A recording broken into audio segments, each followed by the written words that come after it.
Hello everyone, James Donaldson here, and this is The Contemporary Gentleman, and today we're going to be talking about the USP45 Tactical versus the Mark 23.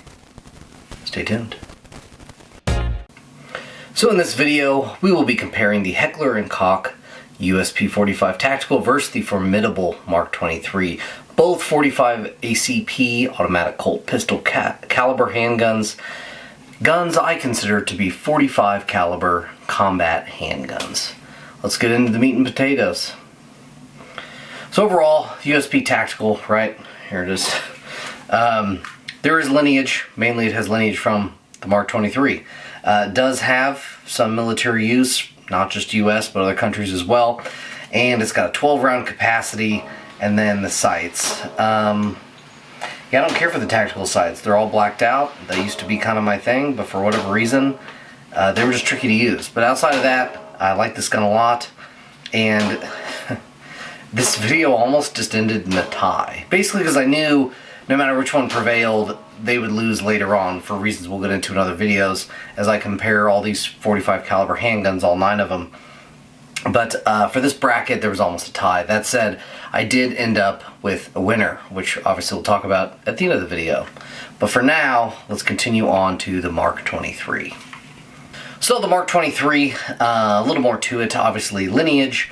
The main lineage is that, to my understanding, the United States government went to Heckler & Koch and said, we don't care how big it is or how heavy, we just want the most robust, indestructible handgun ever created by human beings. And I believe they did that. In fact, I believe that's still the case. I really like this gun. It's going to have its own video on it as well.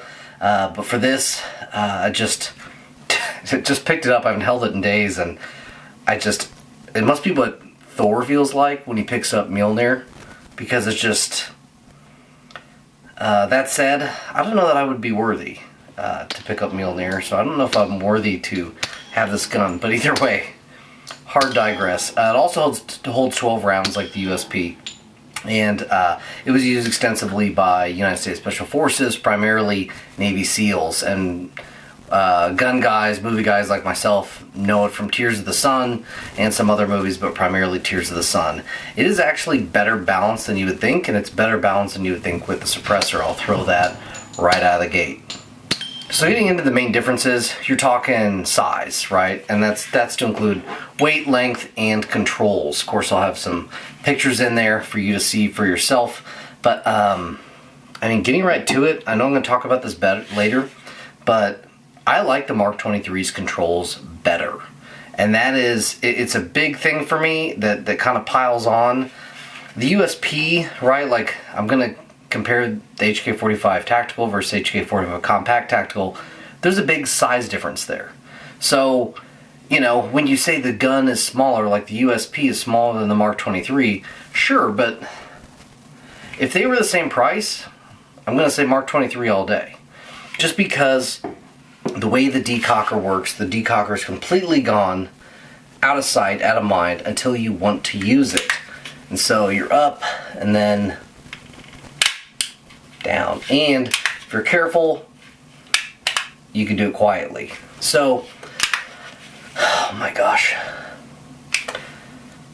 Anyway, the safety as well. The safety is just completely out of the way, but I had no problem clicking it off every time, drawing from the holster, pulling it up. Safety only goes on when the hammer's back, which we'll talk about in a minute. But yeah, just it's off. And so I really love features. Something that makes features that are really good even better is when they're invisible until you want them, like a superhero, and then they're there when you need them, and then they go away the rest of the time. So the controls for the Mark 23 are back in the Batcave, or the Fortress of Solitude, whatever your favorite superhero is, Aunt May's house, and then they show up when you need them, safety off, okay, engagement over, decocker, and then you are just back on. So,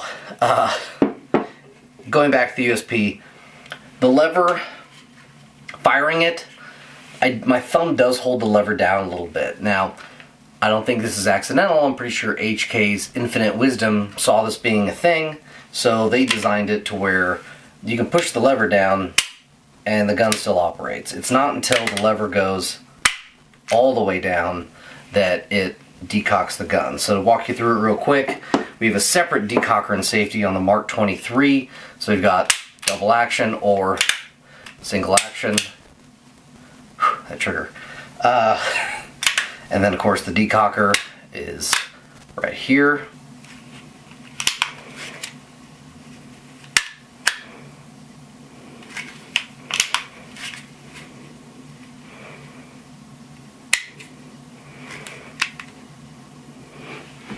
When you want it. And then safety is also right here. Now, it's probably just my hand, right? Like, people's hands are different. But the way it works for me is the safety is not there until I draw my thumb back just a hair with that knuckle. I can put the safety on just by pushing my thumb up. And then taking it off is even easier. So, I don't know just how my hands mesh with this gun, but, chef kiss. These controls, though.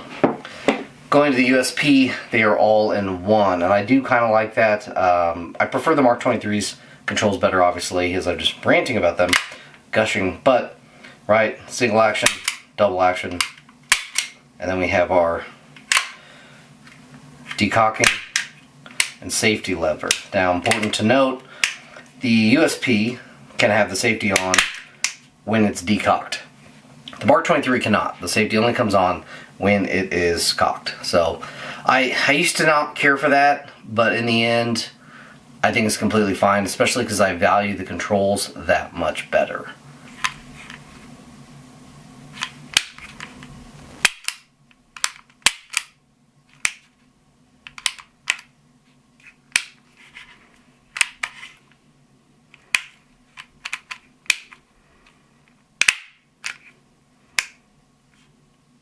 Okay, now on paper, as I was kind of mentioning before, the main thing you see is the size and weight. The question is, do you need the gun to be smaller than the Mark 23? Well, it depends on your use case. For these videos, a lot of the mentality, which I didn't cover quite all these points in the previous couple videos, but like, I want to be able to have just a combat 45. So concealment is not part of it.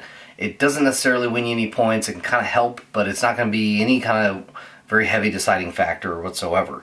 So I want to be able to shove it in a plate carrier. I want to be able to holster it with holsters that are fairly easy to acquire. And so basically, is the USP smaller than the Mark 23 enough for me to really give a shit about the size? For me, the answer is no. Now, if you're a cop and you might be using this gun on some form of, well, undercover to where you have it under a jacket, you know, you're probably not concealing either of these weapons in terms of having them in the waistband, but under a jacket or something, well, the USP might be a little bit more your speed. So, far as size and weight, the difference doesn't really bother me whatsoever. And then, at the end of the day as well, the Mark 23 was designed to handle 45 ACP plus P, as well as 45 Super. The USP was not. So some of its size just is due to added mass just to handle rounds like that. This gun is so much overbuilt than the USP. Plus you have a little more space to add an optic. The interesting cuts of this slide are that you really have normal height sights, but they're raised up off of the rail, or excuse me, the slide. I don't 100% know what all that does for you, but it's cool detail. So again, added mass, not a factor for me. If you're a collector, Mark 23 all day. Fun range toy, probably the Mark 23 all day, unless you just don't want to cover that extra price, which we will get into. It is a factor in this test. Now, balance. Both balanced really well. The USP Tactical may be a little bit better balanced without the can, just because you have a little less weight sitting on the front end. But surprisingly, the Mark 23 is very manageable. I found it to be a very wieldy gun with and without a suppressor. And yes, less wieldy with a suppressor than without, but so are the other guns. So frankly, I'll probably end up doing just a video comparing all the 45 HKs, the Mark 23 HK45, HK45 Compact Tactical, and the USP 45 Tactical, because there's really interesting idiosyncrasies. And actually, what I think is the most reasonable gun to buy is not really my first choice, funny enough. So, I digress. Now, another note on the controls, I will say the lever on the USP is very easy to manage, and I don't want to say it's in the way, but it's not as out of the way as the Mark 23. So I don't mean to say the USP is bad. I just think the Mark 23 is better. Getting into trigger operation, single action, double action, both have incredibly smooth double action triggers. I don't know if in part it's because both guns are used in some cases, and I don't know if it's just because I put more emphasis and focus on my trigger pull, but sometimes that's more accurate in double action mode, which I've never experienced before with any gun. It could be a whole array of variables. It could just be that I'm weird and everybody else isn't. I don't know. But both guns equally good, double action, single action. I will say,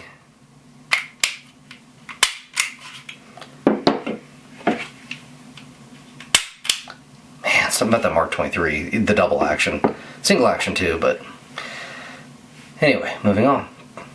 So caveats and variables. They both just ran fantastic, like any H&K. Not a single hiccup. They cycled every single round, including suppressed, which we'll get into. I think my personal preference with each gun, if we're factoring price out, is the Mark 23 for pretty much all applications. I'm just going to say that right now. One of the equalizers is that neither takes an X300 or lights like that, like a TLR1. You have to have an adapter, so neither one of them has a leg up on the other. The acro looks great on both, which I only know because I looked at Google Images.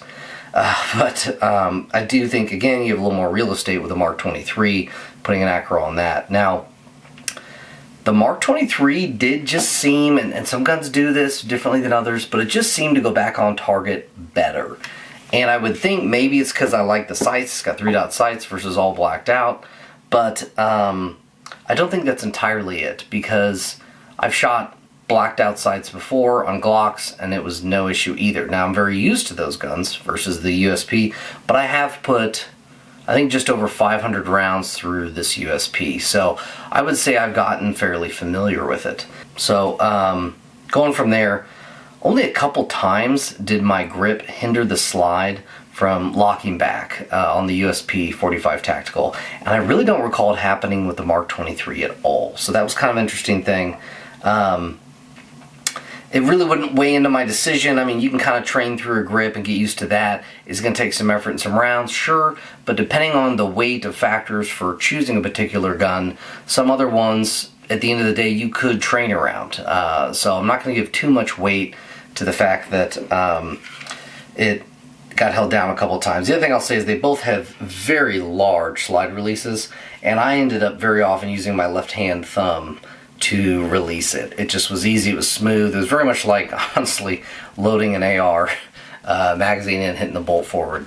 So, you know, great on that. And as far as suppression, both ran great, and they both pretty much sounded about the same. And I started shooting these when it was cold, and I've shot the USP45 more recently, and I know some stuff back in the face in Kansas with all this humidity. So there's definitely weather plays a factor in stuff getting thrown back in your face. What's getting thrown back in your face and how much of it is a little bit of a factor for me on suppression, but at the end of the day, there's a few things you can do. You can change up your ammo, which I did try. By the way, don't use the Federal Syntech.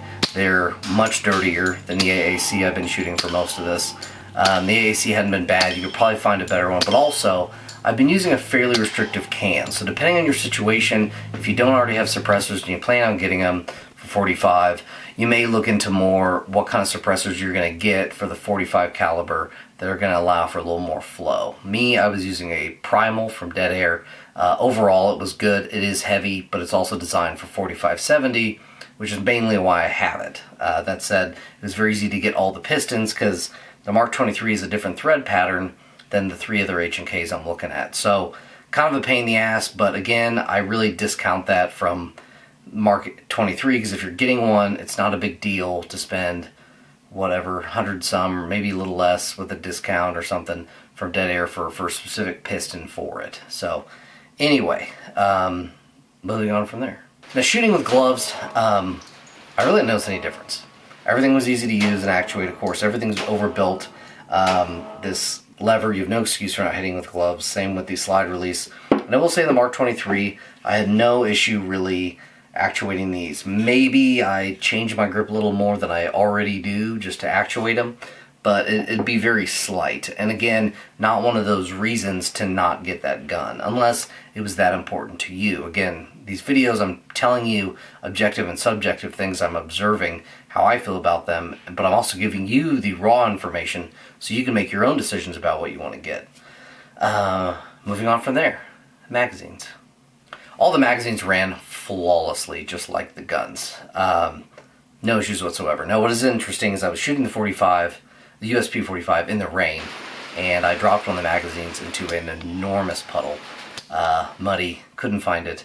Eventually, I did find it, and I mean, it should run perfect after that, and it did. So, shouldn't be a story like, holy cow, this magazine ran fine, but I think sometimes some other magazines that would end up in there may surprise you. So, happy to report, accidental drop of USP magazine yielded no negative impact on the magazine whatsoever. Now with the shot timer, with both drills, the Mark 23 was faster and it shot more accurately. For the bill drill, the Mark 23 had a better group and time, and then the Mozambique was also the same for the Mark 23. Now, it basically performed better in every facet, which is where it's going to get interesting. Let's just address this in the close. Looking over all of the details of these two guns, I like the controls of the Mark 23 better, and I shot it better. That said, I don't think it would take much to shoot the USP45 Tactical at the same level I am with the Mark 23. In the end, I would say the only reason one might go with the USP45 Tactical over the Mark 23 is due to price. The Mark 23 is more expensive than the USP45T, but it's by a lot. One might ask if that price difference makes it that much better, and I have to answer honestly, no. I've heard in the Mark 23 lore that you really can't compare how the two are made, or how the Mark 23 is made versus most other guns, unless you're comparing it to a custom-made 1911. Basically, the USP is a factory gun, while the Mark 23 is a factory-made custom performance weapon, something like a Dan Wesson 1911 or a Nighthawk. It would be like comparing a Corvette to a Ferrari. One is a factory-made sports car, while the other is a factory-made professional race car. As a driver, you will be more than happy saving coin and selecting a Corvette. Is there anything wrong with choosing a Ferrari? Absolutely not. Also, I understand the Mark 23 is designed to take hotter ammo, as mentioned before, and to include 45 plus P plus even. I think I forgot to mention earlier. And then, as I said, 45 Super. Perhaps too, it's like the case with Saab. People used to say you didn't know what you paid for until you wrecked it. The Saab was extremely overbuilt, as perhaps as the Mark 23, more so than the USP45 Tactical. From a collector standpoint, the Mark 23 is the gun hands down between the two. I have also read some guys who used the Mark 23 professionally came home from overseas and bought a USP45 and never looked back. This can boil down to some people just shooting some guns better than others. Overall, I have to select the USP45T as the winner as well. I agonized over this decision for over a month, and for a while I had the Mark 23 going to face the next gun. However, this felt irresponsible. The reasons being the price. The Mark 23 is the gun I prefer more if cost is not a factor, even if they were just closer in price. However, cost is a factor. Even though cost is usually a tertiary factor at best for this channel, it is a factor nonetheless. And given the cost difference, the price has some weight on this one. Now from a collection standpoint, or a straight up range gun, go for it. Hell, if you have the same criteria as I do and you want to spend the money, this is a fantastic choice. From a practical standpoint, the USP makes more sense because the Mark 23 is now over $1,000 more. While it is better than the USP, is it over $1,000 better? Again, I would say no. With the money I saved by buying the USP, I can easily tighten those groups and shave time off by spending that extra money on ammo. Also, during all that training, I can get over the controls not being as perfect as the Mark 23 controls. So from a government or private entity standpoint, using these for professional use, the USP Tactical wins. In collecting all of this information and weighing everything in an algorithm in my head, the USP45 Tactical is the winner and will go on to face the HK45 Compact Tactical.